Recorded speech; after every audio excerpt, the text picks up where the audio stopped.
중국의 한 리얼리티 맞선 프로그램. 이 젊은 남성 출연자의 취미는 자전거 타기입니다. 그는 아직 번듯한 직장을 갖고 있지 못한 자오천이라는 이름의 남성이었죠. 자오천은 여성 출연자 중 한 명인 마누오라는 여성에게 호감을 가지고 자신의 자전거 뒤에 타고 같이 야외에 놀러가지 않겠냐며 나름 낭만적인 제안을 던졌습니다. 그런데 이때 마누오가 했던 대답이 시청자들로부터 폭발적인 관심을 끌었습니다. 마누오는 수백만 명의 시청자들이 지켜보는 가운데 그를 단칼에 거절하면서 이렇게 발언했습니다. 이 말은 당신의 자전거에 타고 웃는 것보다 BMW에 타서 우는 편이 낫다는, 다시 말해 돈은 없지만 나를 정말 좋아하는 남자와 살기보다는 나를 진심으로 좋아하지 않더라도 돈이 많은 남자가 더 좋다는 말로 해석되는 것이었죠. 그녀의 발언 때문에 마누오는 금숭배녀라고 불리며 광범위한 논란을 불러일으켰습니다. 그런데 역설적이게도 마누오는 프로그램의 인기를 끌어올리는 데 크게 기여했고, 방송 출연 이후 음반을 발매해 가수로 활동하거나 다른 예능 프로그램의 사회자를 맡는 등 본격적인 연예계 커리어를 이어갔습니다. 이 프로그램은 2010년 1월 15일부터 중국의 장수위성TV에서 방영을 시작한 비성물료라는 이름의 방송입니다. 프로그램은 24명의 미혼 여성 패널이 한 남성 출연자를 심사해서 최종까지 살아남은 남성이 그중 한 명을 골라 데이트 기회를 얻는 방식으로 진행됩니다. 그런데 마누오뿐 아니라 비성물료의 대부분의 출연자들은 자신의 파트너에게 구애하거나 선택하는 방식에 있어 노골적으로 돈을 중시하는 성향을 드러내곤 했습니다. 한 여성 출연자가 33세의 남성 출연자에게 당신은 자기 분야에서 실력이 있다고 하는데 그럼 왜 여전히 한낱 세일즈맨일 수밖에 없나요? 라고 말한다거나, 여성 출연자들의 성향에 부응하기 위해 남성 출연자들 중 한 명은 형형색색의 스포츠카와 600만 위안의 잔액에 찍혀있는 통장을 보여주는 방식으로 자기를 어필하기도 했죠. 이런 식의 방송 구성은 비성물료가 저속하다는 비난을 받으면서도 회당 5천만 명의 시청자 수를 기록하며 중국에서 가장 많이 시청되는 리얼리티 프로그램으로 등극하는데 크게 일조했습니다. 비성물료가 다른 연애 프로그램에 비해서 상당한 인기를 끌 수 있었던 이유는 당대 중국인들의 결혼과 연애에 대한 솔직한 생각, 무엇보다 가치관을 엿볼 수 있는 플랫폼으로서 기능했기 때문입니다. 중국의 비평가이자 극작가인 첸 지강은 과연 마누오가 자신만을 대변한 것일까? 그렇지 않다. 그녀의 의견은 많은 젊은이들의 공감을 얻었다고 말하면서 물질적인 부를 빠르게 축적하는 사회에서 자라는 이들이 돈과 자동차, 집을 숭배하게 되었고, 결국 이 쇼는 단순한 연애 게임이 아니라 사회적 가치를 반영하는 다차원적인 거울과 같다고 분석했죠. 물론 시청률을 확보해야 하는 상업방송의 특성상 비성물료가 다소 과장된 방식으로 프로그램을 연출했다는 점을 간과할 수는 없습니다. 그럼에도 배우자를 선택하는 것과 관련해 돈을 과도하게 중시하는 중국 특유의 문화는 비성물료에만 국한된 것은 결코 아닙니다. 부잣집 아들이 예비 신부에게 선물로 수십억 원에 달하는 현금 다발을 공개적으로 선물하며 부를 과시하는 것이 전혀 이상하지 않고, 중국의 농촌에서는 신랑이 신부에게 주는 차일이라는 결혼 지참금이 평균 우리 돈 7,500만 원에 달해 이를 감당하지 못하는 남성들이 결혼을 포기한다는 보도마저 나오고 있죠. 남은 인생을 함께할 유일한 동반자를 고르는 혼례 행동은 내가 추구하는 삶에 가장 부합하는 파트너를 고르는 것이죠. 또 이렇게 파트너가 된 두 사람이 사회적 관계 안에서 어떤 모습의 커플로 보여지고 싶은지를 공개적으로 드러내는 행사가 바로 결혼식입니다. 그렇기 때문에 어떤 배우자를 선택하고 어떻게 혼례 행동을 하는지를 보면 개인의 가치관이나 더 나아가 사회적 가치가 어떻게 집약되는지를 볼 수 있습니다. 이러한 점에서 중국인들이 배우자를 선택하는 전반적인 양상이나 결혼식의 모습은 중국 사회에 깔린 물질 추구적이고 배금주의적인 문화를 엿볼 수 있게 해준다고 할 수 있죠. 2010년 입소스에서는 23개의 국가 총 2만 4천 명 이상의 성인을 대상으로 대규모 설문조사를 진행하고 한 사람의 성공을 나타내는 최고의 지표가 돈인가? 라는 질문에 각 국가의 응답자들이 얼마나 동의하는지를 물어보았습니다. 조사 결과 응답자의 약 57%가량이 이에 동의하지 않는다고 대답했습니다. 현대를 살아가는 세계 시민의 과반수 이상은 돈을 성공의 가장 중요한 지표로 생각하지 않는다는 뜻이었죠. 그런데 23개의 국가 중 70%에 가까운 사람들이 해당 질문에 동의한다고 응답한 국가가 있습니다. 바로 중국과 한국입니다. 이 두 나라는 모두 69%의 응답자가 한 사람의 성공을 나타내는 최고의 지표가 돈인가라는 질문에 동의한다고 응답해 조사 국가들 중 가장 높은 비율을 나타냈습니다. 이 조사를 통해 중국과 한국은 세계에서 가장 돈을 추구하는 나라에 가까운 것으로 드러난 것입니다. 이러한 배금주의적 현상은 돈의 위상과 역할이 큰 자본주의 사회에서나 볼 수 있는 모습이죠. 그런데 이상한 점이 있습니다. 중국은 현재 중국 공산당이 일당 독재를 하면서 표면상 사회주의 체제를 표방하는 나라입니다. 중화인민공화국의 헌법 제1조에는 노동계급이 지도하고 노농동맹을 기초로 하는 인민민주주의 독재의 사회주의 국가임을 명시하고 있습니다. 여기서 말하는 노동계급이란 자기 자신의 생산수단을 갖고 있지 않아서 살기 위해 부득이 자신의 노동력을 판매해야 하는 임금 노동자를 말합니다.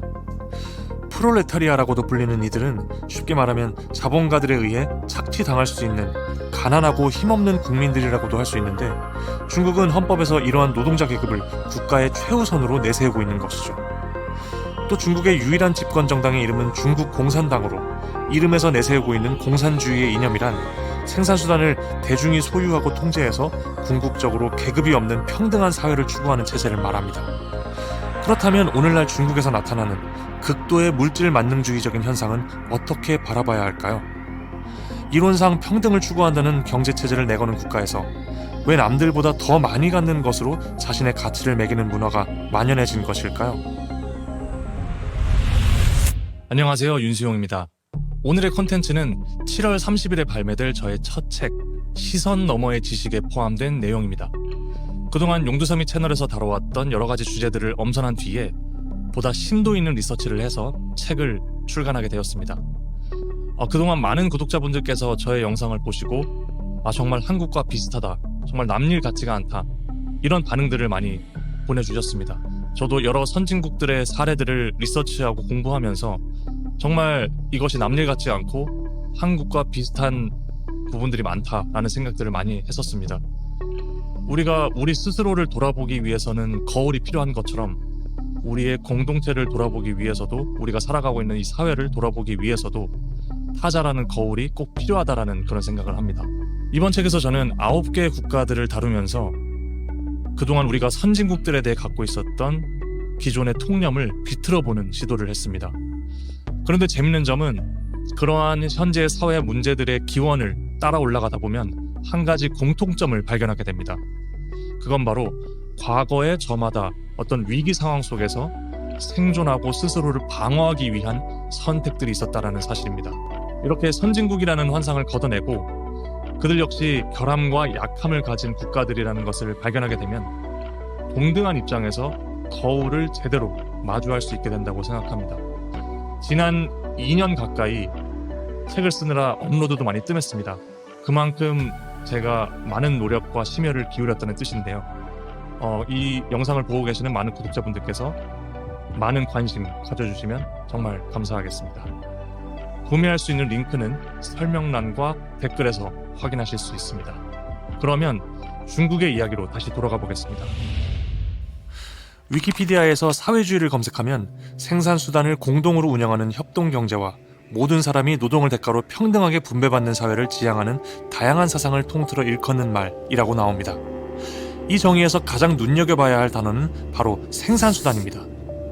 생산수단은 아주 단순하게 말해 생산물을 만들어내는 수단이라고 이해해 볼 수 있습니다. 이를테면 농장이나 공장, 토지, 기계 등은 생산수단이 되겠고, 이런 곳에서 생산되는 물품은 생산물이 되겠죠. 그렇다면 농장이나 공장과 같은 생산수단을 가진 사람은 거기서 끊임없이 생산되는 생산물 역시 가질 수 있으므로 생산수단을 소유한다는 것은 곧 경제력을 가진다는 것을 의미합니다. 반면 생산수단이 없는 사람들은 스스로 생산할 수 없고, 따라서 생산수단을 가진 사람들의 지휘에 복종하여 일을 하는 대가로 생활을 유지해야만 합니다. 그렇지 않으면 먹고 살 수 없을 테니 말이죠. 그래서 인간사회는 생산수단을 가진 사람과 가지지 못한 사람 간의 불평등한 생산관계가 만들어집니다. 그리고 바로 이 점이 지배와 피지배를 나누는 계급을 만들어내죠. 문제는 이런 불평등한 생산관계에서는 필연적으로 생산수단을 가져 노동을 할 필요가 없는 계급이 실제로 노동을 해서 직접 생산물을 만들어내는 계급을 착취하고 억압하는 현상이 발생하기 마련이라는 것입니다. 이는 사회적인 모순을 발생시킵니다. 이로써 두 계급 사이의 갈등이 격화되면 인간 사회는 이를 견디지 못해 큰 투쟁과 혁명이 일어나고 결국 기존의 구조가 붕괴하면서 새로운 단계의 생산 양식으로 나아가게 되죠. 이런 식으로 인간의 역사 발전 과정을 경제 영역의 측면에서 설명하려고 한 사람이 바로 독일의 철학자 카를 마르크스였습니다. 마르크스는 생산력과 생산관계의 변화에 따라서 인간의 역사가 원시 공산제 사회, 고대 노예제 사회, 중세 봉건제 사회, 근대 자본주의 사회, 그리고 마지막으로 경제적 평등이 마침내 실현되는 공산주의 사회 순으로 발전한다고 보았습니다. 중세 봉건제 사회가 아직 인류 사회의 근본 시스템이었던 시절, 이 시스템이 무너지는 신호탄이 쏘아 올려진 곳은 바로 프랑스였습니다. 당시 프랑스는 성직자와 귀족으로 이루어진 제1, 2신분이 이들을 제외한 나머지인 제3신분을 수탈하고 억압하면서 엄청난 빈부격차와 사회적 모순을 야기하고 있었습니다. 이때 사적 소유권을 보장받고 자유롭게 부를 축적하고 싶은 부르주아들은 같은 신분에 속해 있지만 봉건 질서에 큰 불만을 느끼고 있던 농민과 노동자들, 도시 빈민들을 규합했습니다.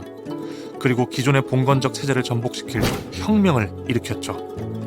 이 혁명은 봉건제 사회의 권력을 상징하던 존재인 왕을 시민들의 손으로 처형하는 초유의 역사적 사건으로까지 이어지게 되었습니다. 그런데 혁명을 주도해 승리를 쟁취한 제3신분이라고 해서 모두 다 같은 처지가 아니었습니다. 무역으로 떼돈을 벌었던 부르주아도, 겨우 입에 풀칠이나 하던 노동자들도, 땅 한 떼기 없는 농민들도 모두 제3신분이었죠.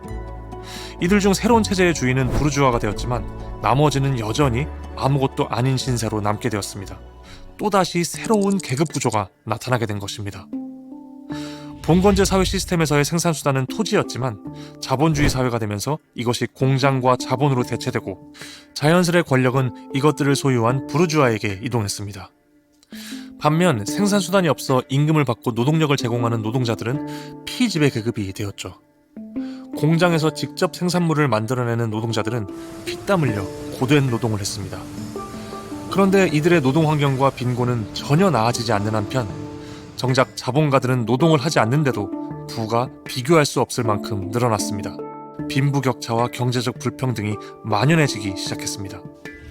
하지만 그럼에도 어쩔 수가 없었습니다. 생산수단이 없는 노동자들은 일자리가 없으면 굶어 죽을 수밖에 없으므로 아무리 싫어도 자신의 노동력을 자본가들에게 계속 팔아야만 합니다. 노동 환경은 극도로 열악해졌죠. 14시간에서 16시간씩 일하고 집으로 돌아오면 환기나 위생시설이 없는 주택이 기다리고 있습니다. 하수구에서 넘쳐나는 옷으로 노동자들의 가족들은 감염성 질병에 취약했고 열악한 영양 상태는 나아지지 않았습니다. 작업장은 위험천만해서 부상과 화상이 비일비재했고 10세 전후의 어린이들이 하루 12시간씩 일하며 팔다리를 다치는 일도 빈번했습니다. 왜 근본적으로 이런 일이 발생하는지 마르크스의 생각을 간단히 살펴봅시다. 상품의 가치는 얼만큼의 노동이 투입되었느냐에 따라 결정됩니다. 그런 점에서 노동자는 상품의 가치를 만들어내는 당사자입니다.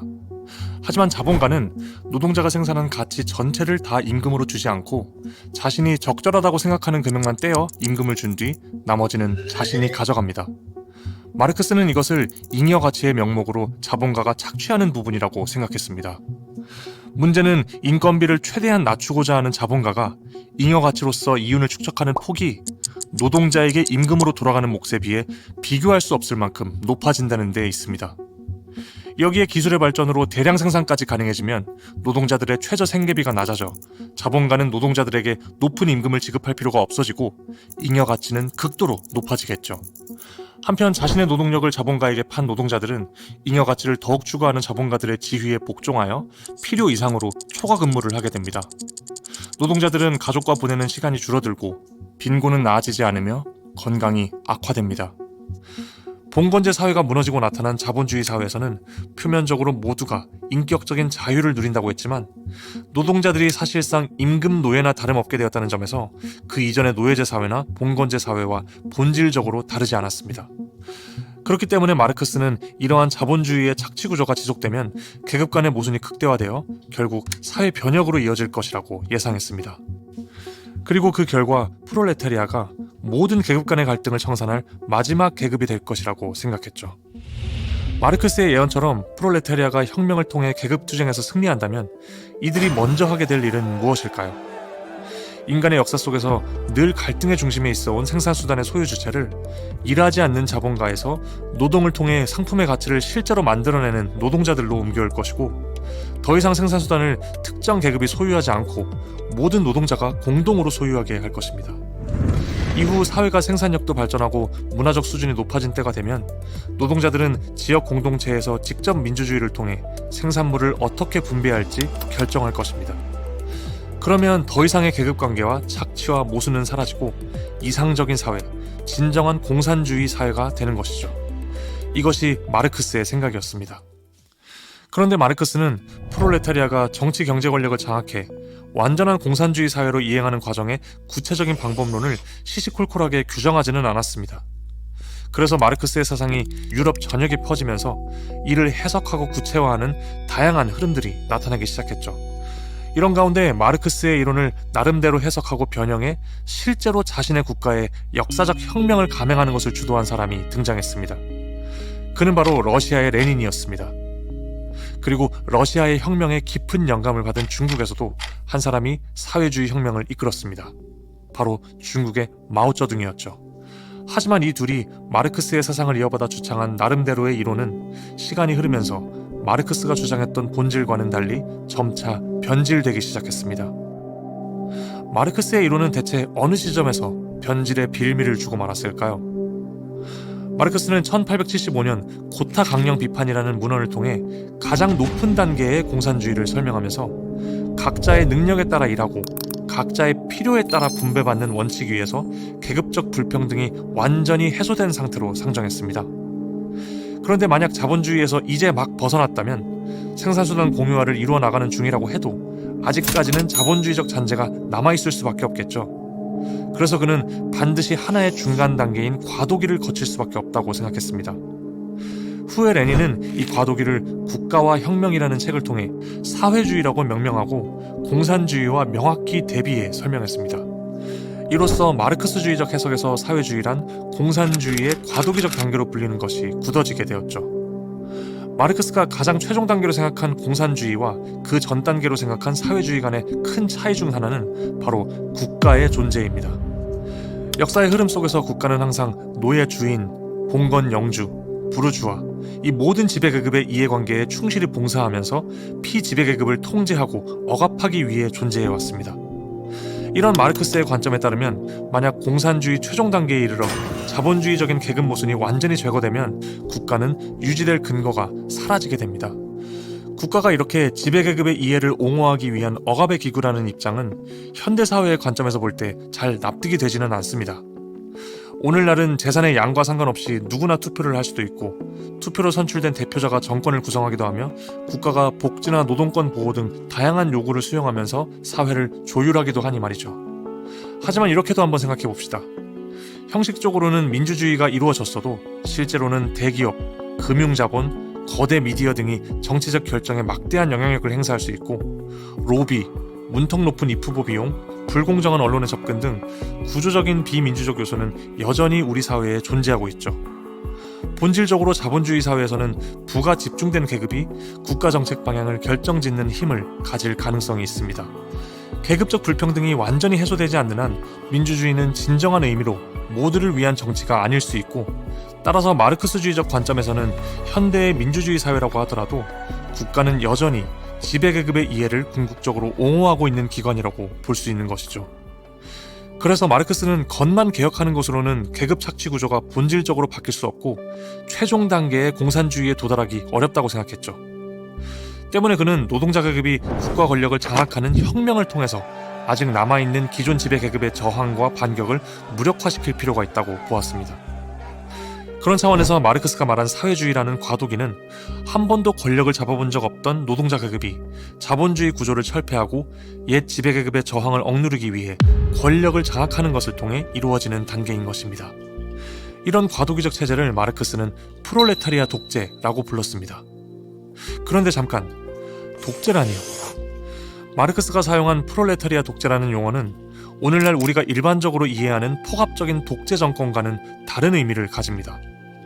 마르크스는 소수 엘리트나 1인의 개인 독재를 옹호한 적이 없습니다. 폭력 자체는 필요할 수 있지만 이는 주요 생산수단을 독점해왔던 지배계급의 반격을 제압하고 과도기를 안정적으로 이끌기 위한 방어적 의미가 강했습니다. 또 이 권력기구를 운영하는 원리에 있어서도 재산의 많고 적음에 상관없이 모든 시민들에게 동등한 참정권을 부여하자는 것이어서 당대의 정치 현실에 비해 훨씬 더 민주적인 개념이기까지 했습니다. 더구나 이는 영구적 통치 구조가 아니라 국가가 소멸되는 최종 단계의 공산주의로 나아가기 위한 일시적인 정치 형식으로 말하는 것이었죠. 그러나 안타깝게도 사회주의 실험이 이루어진 러시아와 중국에서는 프롤레타리아 독재가 가진 본래의 이상과는 달리 시간이 흐르면서 개인과 당의 독재가 이루어지고 모든 형태의 민주주의와 노동자의 권리가 억압되는 무지막지한 변질이 나타났습니다. 1911년 신의 혁명으로 청나라 왕조가 무너진 이후 중국은 강력한 중앙정부 없이 각 지역에서 군벌이 할거하는 혼란에 빠져 있었습니다. 각지 군벌들의 내전과 통치가 백성들에겐 큰 고통을 주는 데다 이어진 일본의 침략까지 겹쳐 중국 사회는 그야말로 극도의 혼란을 겪고 있었죠. 서구의 제국주의 열강은 불평등 조약과 경제 침탈로 중국을 반식민지화하기까지 했습니다. 다수의 농민과 노동자는 빈곤에 허덕이고 사회 전반의 분노와 좌절감이 커져가고 있었죠. 이런 상황에서 혁명이 성공해 하나의 후진 농업국이 제국주의와 전제체제를 타파했다는 러시아의 혁명 소식은 비슷하게 농업국가에 머물러 있던 중국의 많은 국민들에게 큰 충격과 영감을 줄 수밖에 없었습니다. 그런데 애초에 사회주의 혁명으로 가기 위해 마르크스주의가 전제하는 산업자본주의의 고도 발전이라는 조건이 중국에는 들어맞지 않았습니다. 이 시기 중국은 노동계급보다 농민 인구가 압도적이었고 도시 부르주아 계층 또한 매우 취약했기 때문입니다. 이런 상황은 마오쩌둥이 농민 대중을 동원해서 혁명을 달성할 수 있다고 주장하는 현실적 배경이 되었습니다. 1920년에 창당된 중국 공산당은 초기에 국민당으로부터 학살과 백색 테러 등 엄청난 핍박을 받았으나 마오쩌둥 지도 아래 대장정을 성공하고 고난과 역경을 이겨냈다는 신화를 만들어 나가기 시작했습니다. 이 과정에서 농민들의 강력한 지지를 얻게 되고 마오쩌둥은 사실상 당의 지도자로 부상했죠. 그런데 동시에 이런 상황은 한 사람에게 권력이 독점되기 시작하는 마르크스가 주장했던 이상과는 전혀 다른 방향으로 중국을 이끌어갔습니다. 1940년대에 진행된 정풍운동이라는 대중운동으로 마오쩌둥은 그의 사상을 지지 세력에게 체계적으로 학습시켰고 자신의 권력 기반을 서서히 강화하기 시작합니다. 마오쩌둥에게 조금이라도 거슬리는 이들이 가차없이 탄압되기 시작했는데 볼셰비키는 물론 비판 의견을 내는 유학파와 고위 지도자들을 대대적으로 숙청했습니다. 마오쩌둥은 목표는 중국의 혁명이고 마르크스 레닌주의는 화살이다 라고 비유하면서 추상적인 마르크스주의를 중국의 특수한 현실에 맞게 적용해야 한다고 주장했는데 이것은 마르크스주의에 대한 다른 이들의 해석을 교주주의와 같은 말로 배격하면서 자신의 권력을 정당화하는 데 사용되었죠. 중국처럼 특수한 현실에서는 마르크스주의를 문자 그대로 맹목적으로 추종하지 말아야 한다는 것입니다. 이런 마오쩌둥의 개인적인 해석과 판단은 당의 공식 기본 이념으로 확정되기에 이르렀고 마오쩌둥의 사상만이 유일한 중국의 이데올로기로 삼아졌습니다. 이것은 중국이 레닌이 죽은 이후 스탈린이 집권한 소련에서 나타난 현상과 비슷한 길로 가고 있다는 징조였습니다. 스탈린의 소련은 스스로를 노동자와 농민의 국가라고 표방하면서도 1930년대 헌법을 바꾸어 당과 국가의 일체화를 합법화했고 강력한 권력 집중을 바탕으로 스탈린의 독재에 반대하는 사람들을 무려 68만 명이나 숙청하는 폭압적인 모습이 되어 있었기 때문이죠. 농촌을 근거지로 세력을 키운 중국 공산당은 1949년 국공내전에서 승리하면서 드디어 정권을 탈취했습니다. 중화인민공화국이 수립된 것이죠. 하지만 국가의 통제력이 강화되는 과정에서 소련에서 보았던 것처럼 마르크스주의의 왜곡은 이미 시작되고 있었습니다. 당 국가기관이 생산과 사회 전 영역을 통제하고 정치적 권력이 과도하게 집중되기 시작했습니다. 그리고 최악의 역사적 실책이 벌어졌습니다. 마오쩌둥의 중국 공산당은 빠른 시일 내에 영국과 미국을 따라잡자라는 구호를 외치며 1958년부터 1962년경까지 대약진 운동을 펼쳤습니다. 마오쩌둥은 농업 생산과 공업 생산을 동시에 폭발적으로 끌어올리기 위해 모든 농민들을 거대한 집단 단위로 묶어 식사도 공동으로 해결하고 중장비 없이 대규모 관계 사업을 스스로 추진하도록 장려했습니다. 중국 전역의 집 뒤뜰에 토법고로라고 불리는 재래식 용광로가 설치되었는데 대규모 제철소 없이도 강철을 생산할 수 있다는 주장 아래 전 인민이 마치 철을 생산하는 전투에 동원되었죠. 그런데 과연 이것이 가능한 일이긴 한 것일까요? 실현할 수 없는 이상의 현실을 맞추기 위해 밀어붙인 이 운동은 결국 집단적 광기로 이어졌습니다. 무계획적이고 무리한 정책들로 인해 결국 1959년부터 1961년 사이에 중국의 농촌 지역에는 대규모 아사가 발생했습니다. 역사적인 대기근으로 무려 3천만 명 이상이 사망하는 대참사가 일어났죠. 대약진 운동의 실패가 마오쩌둥의 위상을 잠시 흔들었지만 마오쩌둥은 자신에 대한 충성심을 다시금 다지고 정적들을 제거하기 위한 대대적인 권력 투쟁에 돌입합니다. 마오쩌둥은 1966년 5월 16일 당 정치국 회의에서 중국 공산당 중앙위원회 통지라는 문서를 발표했습니다. 그는 여기서 자본주의적 요소와 반혁명적 요소들이 정부와 사회에 침투했다고 주장하면서 이를 제거해야 한다고 선동했죠. 그러자 마오쩌둥의 통지는 그간 중국 공산당의 관료체제 하에서 억압을 받아왔다고 느낀 수많은 학생들과 젊은 청년들의 불만을 깊이 자극했습니다. 청년들이 불만을 느낀 관료제 시스템은 정작 중국의 최고 지도자로서 중앙집중적 관료 집단이 통제하는 시스템을 만들어낸 본인에게 책임이 있었음에도 마오쩌둥은 가상의 적을 만들어 자신의 책임을 이곳에 전가해버렸습니다. 결국 마오쩌둥의 선동은 사회 전반의 불만과 분노를 결합시키면서 조직적인 홍위병 운동으로 번져나갔습니다. 청소년부터 대학생에 이르기까지 수많은 청년들이 결성한 홍위병을 중심으로 4대 구습을 파괴하자는 구호를 내걸며 극단적인 폭력으로 점철된 문화 대혁명이 발발한 것이죠. 반혁명으로 지목된 교사, 지식인, 당 간부들을 물리적으로 공격하고 혁명적 구호가 난무하는 가운데 마오쩌둥에 대한 개인 숭배는 절정에 이르렀습니다. 저마다 마오쩌둥 어록을 손에 들고 마오쩌둥을 신격화하는 동시에 기존 제도와 문화를 모조리 때려부수는 참사가 이어졌습니다. 생산, 교육, 행정체계가 마비되고 사회 전반이 무질서에 빠져버렸죠. 많게는 200만 명에 달하는 사람들이 사망했습니다. 엄청난 인명피해와 역사상 어떤 침략보다도 더 많은 중국의 전통 문화를 파괴시킨 광기의 문화대혁명은 10년 동안이나 지속되다가 결국 마오쩌둥이 사망하면서 막을 내렸습니다. 마르크스주의를 계승한다고 했지만 정작 독재적이고 전체주의적인 정권으로 중국 내의 민주주의를 완전히 말살시킨 그는 살아생전 8천만 명에 이르는 방대한 수의 희생자를 낸 최악의 지도자가 되었죠. 문화대혁명은 막대한 경제적 문화적 후퇴는 말할 것도 없고 중국인의 정신구조에 심각한 영향을 미쳤습니다. 광적으로 모든 문화를 파괴하면서까지 염원하던 이상이 허탈하게 사라지자 무엇보다 중국 사회는 가치체계의 부재로 큰 혼란에 빠졌습니다. 문화대혁명 동안 친구와 배우자마저 서로를 배신하고 밀고 하도록 조장되었고 자녀들이 부모를 공격하고 학생들이 교사를 살해하는 등 인간 윤리와 도덕마저 무너져 내렸죠. 이런 상황에서 이제 더 이상 어떤 이상을 추구해야 할까요? 20세기 초 군벌과 제국주의, 착취와 가난 속에서 중국 인민들이 열망했던 평등, 공동체, 인간 해방이라는 진정한 사회주의의 이상은 왜곡된 사상과 권력에 도취된 지도자에 의해 정반대의 파괴적 결과로 변해버렸고 중국 사회는 좌절과 함께 사상적인 공백 상태에 빠져버리고 말았습니다. 문화대혁명이 처참한 실패로 종결된 이후 중국은 새로운 지도자 덩샤오핑이 집권하면서 완전히 다른 방향으로 나아가게 됩니다. 1978년부터 중국 공산당은 공식적으로 계급투쟁을 최우선으로 하는 사상정치 노선을 종결짓고 당과 국가의 방향성을 경제건설이라는 가치로 옮기게 되었죠.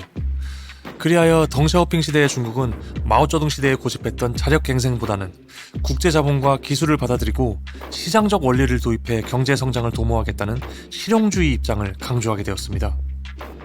검은 고양이든 흰 고양이든 쥐만 잘 잡으면 된다는 구호를 외치면서 더 이상 혁명적 교조에 얽매이지 말고 경제발전에 매진하라는 메시지를 국민에게 던지기 시작했죠. 그러나 많은 중국의 청년들과 지식인들은 새로운 모순에 직면하게 되었습니다. 덩샤오핑은 부자가 되는 것은 고귀하다라는 말을 남기기도 했는데 이 때문에 겉으로는 여전히 사회주의 노선을 견지한다고 하면서도 실제로는 부에 대한 열망과 경쟁을 적극 장려했죠. 그런 가운데 당의 권위주의 체제는 그대로 유지되어 권력의 집중과 언론 표현 자유의 제한은 여전히 존재했고 민주주의나 자유, 개인의 권리 확대 같은 목소리는 공론장에서 다뤄지지 못했습니다. 즉 일당 독재 체제 아래 국가가 강력한 통제 권력을 유지하려 하면서도 개인이 돈을 버는 활동은 보장해주는 묘한 조합이 등장한 것입니다. 이로 인해 일부 사람들은 빠르게 자산을 축적해 신부유층이 되고 지방 엘리트 관료들과 국유기업, 민간 자본들 간에는 부패한 상호작용이 촉진되었습니다. 반면 마르크스가 말한 공산주의의 평등, 집단적 이상, 민주주의의 가치는 점차 설 자리를 잃어갔습니다. 또 많은 이들이 급격하게 벌어지는 빈부격차에 대해 박탈감을 느끼기 시작했죠. 자본주의의 전형적인 모순들이 나타나고 일당 독재 체제에 대한 불만이 누적되는 가운데 1989년 급기야 중국 대중의 민주화에 대한 열망이 표출되어 천안문 육사 항쟁이 일어났지만 공산당은 군대를 동원해 이를 유혈 진압하기도 했습니다. 문화대혁명 이후 중국인들이 겪은 이념의 공백과 정신적 혼란이 노골적으로 표면화된 사건은 바로 1980년대 초반 중국을 휩쓸었던 판샤오 토론이었습니다. 판샤오 토론은 중국 청년 잡지사가 발기하고 양대 신문사 두 곳이 참여하면서 약 반년간 지속된 토론입니다. 판샤오는 당시 두 청년의 이름을 합쳐 만든 이름인데 이 필명으로 인생의 길이란 왜 갈수록 좁아드는지 라는 곤혹스러움을 제기한 한 편지가 발표되자 전국민적인 토론이 시작된 것입니다. 문화대혁명 이후 사회의 혼란과 허무함 그리고 더 이상 무엇을 믿어야 할지 모르겠다는 심경을 거침없이 토로한 이 편지는 수천만 청년들의 독자 답장을 받으며 사회윤리와 인생관에 대한 대규모 토론과 엄청난 사회적 반향을 일으켰죠. 판샤오의 편지와 이에 대한 전국민적인 관심은 문화대혁명을 거치며 수많은 중국 청년들의 정신 상태가 어떻게 허무주의에 도달하게 되었는지를 면밀하게 드러내 보여준 사건이었습니다. 문화대혁명 시기 마오쩌둥의 선전과 선동을 통해 중국의 많은 청년들은 자신들이 공산주의의 모범적인 길을 가는 역사적 신기원을 열어갈 것이라고 믿고 스스로를 위대한 시대에 헌신할 주인공으로 여겼습니다. 각 개인들은 그러한 헌신을 진정한 인생의 의미를 충만하게 찾을 수 있는 기회로 삼았죠. 그래서 그들은 새로운 사회에 대한 이상과 이런 인생의 의미감을 마치 신앙과 같은 수준으로 열망했고 문화대혁명 시기에 이런 신앙은 절정에 이르렀습니다. 하지만 그들의 신앙과 희열은 오래가지 못했습니다. 혁명이 전개되는 동안 주입받은 이상과 실제 현실 사이에 커다란 간극이 존재함을 깨닫게 되고 혁명의 후반기에 이르렀음에도 혁명의 약속이 실현될 가능성은 전혀 보이지 않았죠. 혁명이 실패하면서 약속과 이상을 열렬히 동경하고 호응했던 이들일수록 실망감으로 인해 신앙의 절정에서 곤두박질 치고 말았습니다. 더군다나 유구한 역사를 가지고 있는 중국의 전통윤리와 그 안에 깃든 삶의 의미감 등은 혁명 과정에서 전부 파괴되어 버렸으니 문화대혁명의 좌절과 함께 이들이 근본적인 차원에서 믿고 따라왔던 가치와 정신은 모두 사라져버린 상태였죠. 청년들에게 공허를 메울 수 있는 그 어떤 전통적 가치윤리나 심신의 자원도 더 이상 존재하지 않게 되어버렸습니다. 문제는 문화대혁명 이후에 판샤오 토론에서 보여준 이러한 정신사적인 상황에 충분한 성찰이 없이 80년대의 중국 공산당은 물질주의적 단정 속에 갇혀 실익이 가장 중요하다는 식의 사회적 인식과 심리를 급격히 조성했다는 것입니다. 결국 혁명이 고취한 이상주의에 기대어 자라온 청년들은 개혁개방 이후 전혀 다른 현실과 마주하게 되면서 인생의 의미를 찾을 수 없게 된 좌절과 냉담, 허무의 정신상태에 빠지고 말았습니다.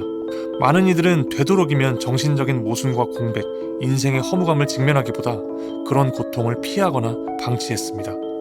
그리고 이제 더 이상 인생의 의미를 추구하는 것보다 물질주의 논리와 분위기에 적극적으로 동참했습니다.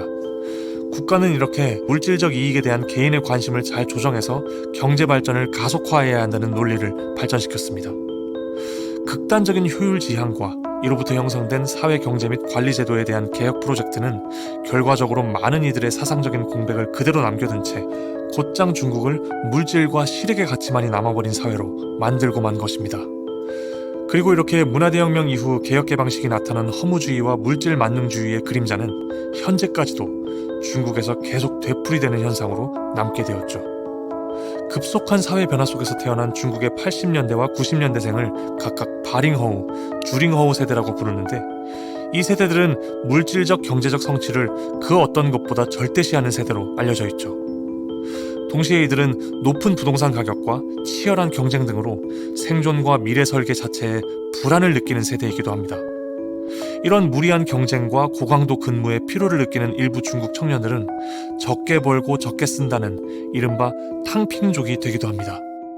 중국의 젊은 세대들이 겪는 과열 경쟁과 과로에 대한 스트레스는 자본주의의 전형적인 모순을 연상하게 합니다. 그리고 이러한 자본주의의 모순을 극복하기 위해 고안된 사회주의 이념은 여전히 세계의 국가들 중 가장 돈을 중시하는 곳이 되어버린 중국의 공식 이데올로기로 남아있죠. 20세기 초 자본주의와 제국주의가 엄습하는 가운데 평화로운 사회를 꿈꿨던 중국 인민의 열망은 마르크스주의의 왜곡과 함께 변질된 사상과 지도자를 만들어내었고, 문화 대혁명이라는 역사적 비극을 거쳐 결국 그 어디에도 존재하지 않는 가짜 공산주의의 간판을 내건 전형적인 자본주의의 국가가 되고 말았습니다. 유구한 역사 속에서 삶의 의미를 말하는 위대한 동양 철학과 전통 가치가 탄생한 곳이라는 사실이 무색하게도 중국은 자본주의 모순과 물질 만능주의를 대체할 그 어떤 가치와 윤리도 없이 상업 논리와 소비주의가 모든 것을 지배하는 곳이 되고 만 것이죠. 무한 경쟁 속에서 생존 외에는 의미를 찾기 어려워진 수많은 중국의 탕핑족들이 찾아야 할 이상은 어디에 있는 것일까요? 인생의 진정한 의미를 찾아가는 혼인의 과정에서마저 돈이 가장 중요한 가치가 된 사회 속에서 민주주의는 존재하지도 않는 일당 독재 체제의 중국이 언제까지 허울뿐인 사회주의를 표방할 수 있을까요? 마르크스가 말했던 공산주의가 도래할 수 있는 가능성을 망쳐버린 장본인은 정작 그것을 공식적으로 추구한다고 말하는 중국 공산당이지 않을까요? 그리고 마르크스가 말한 이상적인 사회, 모든 계급이 사라진 평등한 사회란 과연 우리의 역사 속에 등장할 수 있을까요?